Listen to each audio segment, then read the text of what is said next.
LV55 Media LLC presents the Heroes of Montford Point interview series featuring Montford Point Marines Louis Massengale and Jimmy Hargrove, Part 2, hosted by Patricia Williams.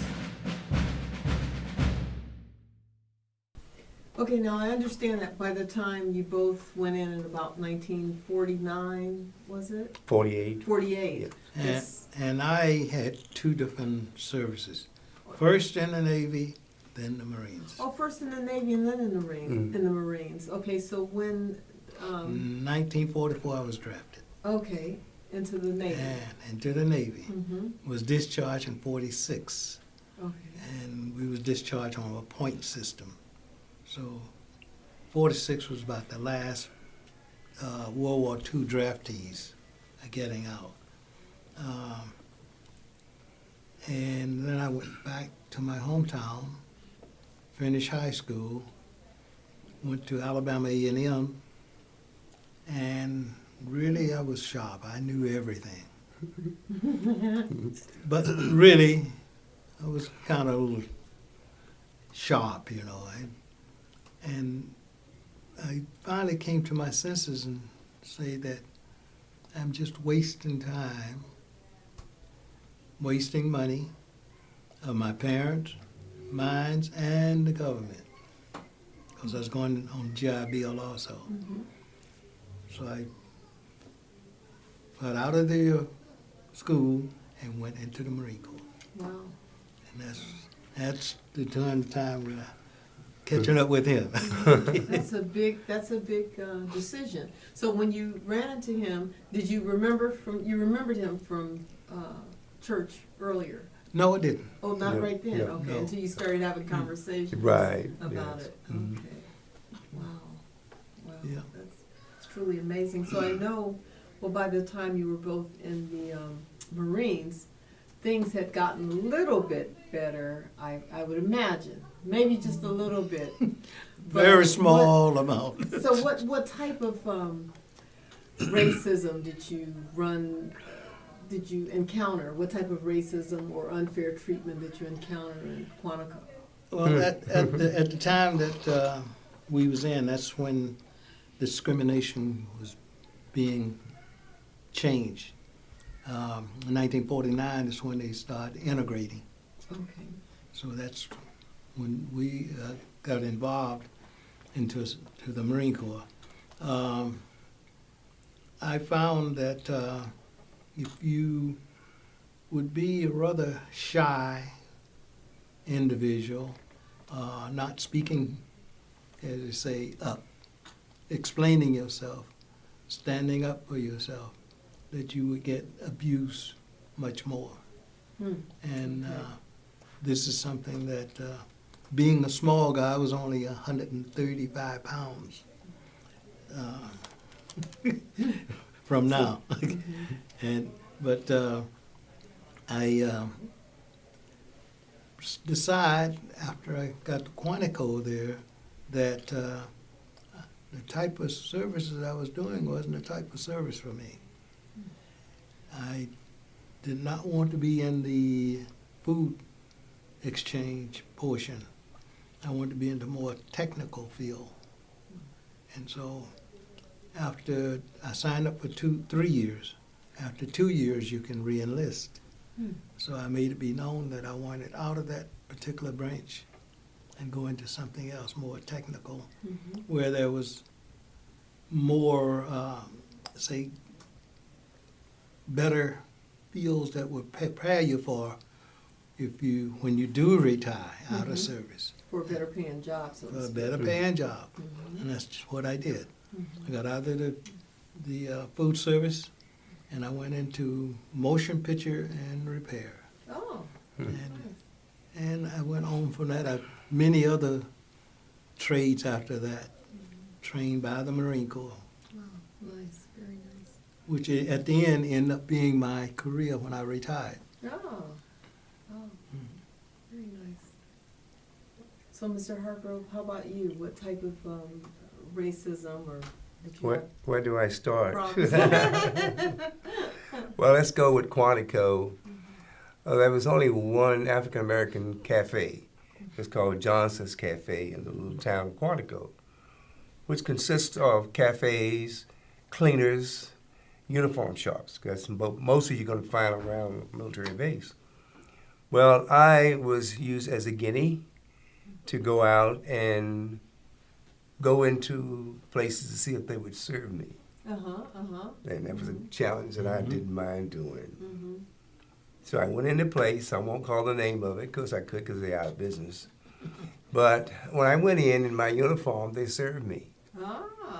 And I says, okay, my second choice is to go get a female, dark-complected, and see what happens. And I entered the same restaurant, but I entered in civilian clothes. And I sat down. The waitress came over and said, I'm sorry, but you have to stand up in here if you want to get something to go. You can't sit down in here and eat.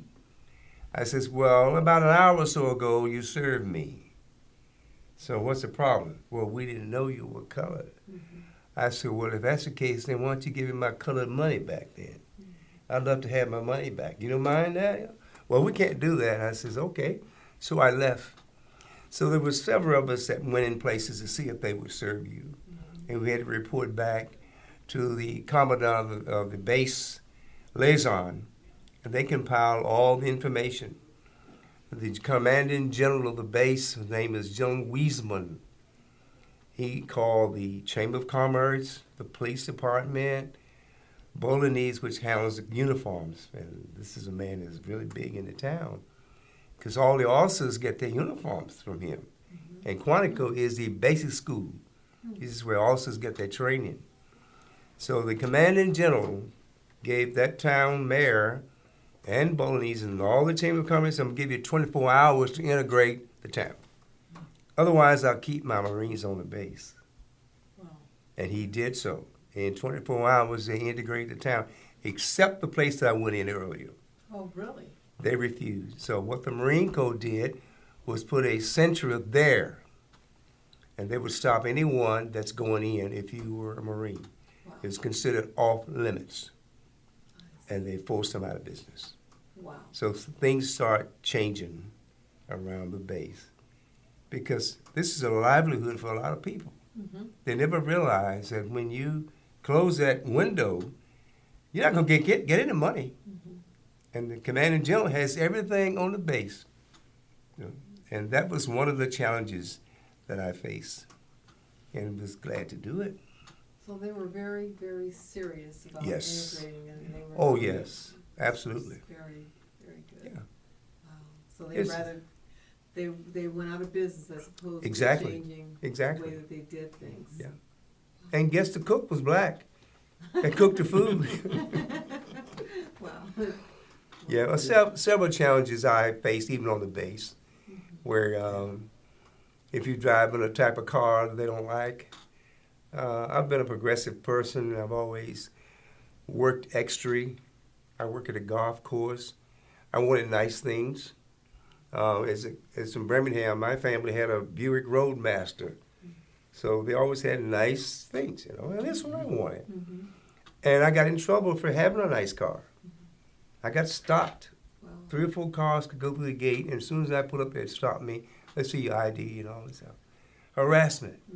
So I fought that system, and believe it or not, the old saying is I fought the law and the law won. I fought the law, but I won. So I can say that through that Marine Corps, you have to stand up for what you believe in.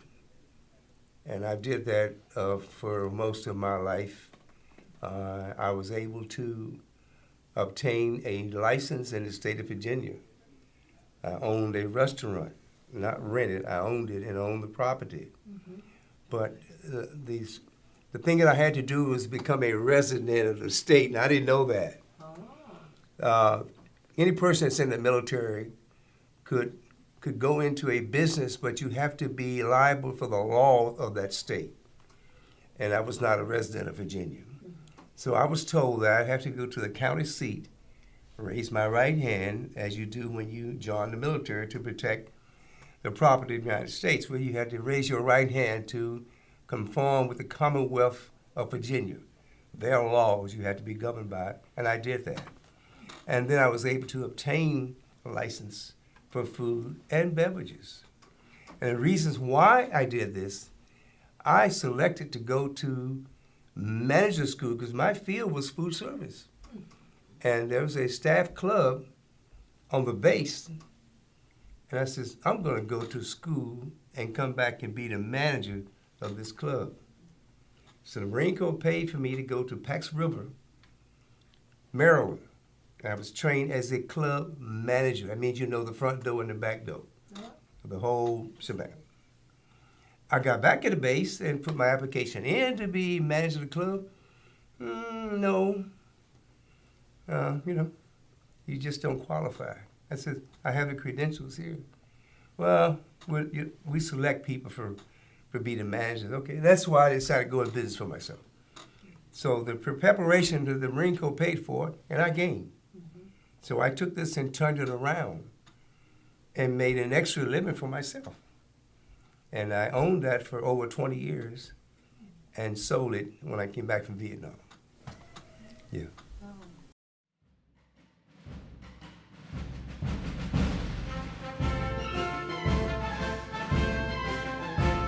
Special thanks to Jimmy Michael Truitt and the National Montford Point Marine Association. This episode was recorded on location at the 4 Points by Sheridan, San Diego, California, on February 28, 2013.